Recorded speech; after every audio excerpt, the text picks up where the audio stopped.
लहू का सुना लहू का सुना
प्रत्याशी आदरणीय सेक्टर प्रभारी आप बड़े भाई हरगढ़ विधानसभा कोराव की पावनी सरजमी से आदरणीय आप बड़े भाई DK यादव जी सलैया की पावनी सरजमी से आप ग्राम सभा सचिव कोराव आप बड़े भाई की ओर से सुंदर 100 रुपए देकर के सम्मानित किया गया। बार बार प्रणाम।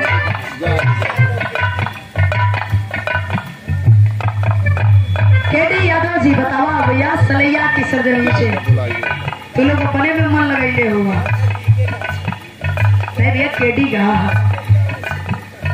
आप केडी भैया सलैया की पावनी सरजमी से आप बड़े भाई की ओर से सुंदर 100 रुपए देकर के सम्मानित किए। बार बार पहली प्राण आशीर्वाद के कामना सब भैया पहली प्राण आशीर्वाद के कामना बतावा गई कहना है आगे क्या कहते हैं बतिया के सुन के अर्जुन जी जात हो कैसे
जी हर जगह पर वो फूल ढूंढते हैं जिस फूल की मांग सत्यभामा जी करती है, लेकिन फुलवा कहीं मिलत नहीं है भैया। केतकी के वन में जाकर के अर्जुन जी रात कवतवन के वो काम करा कि वन में बन के मेन दरवाजा पे तू बैठा, जब तक हम ना करो तब तक ऐसा अंदर के वो आवे नहीं।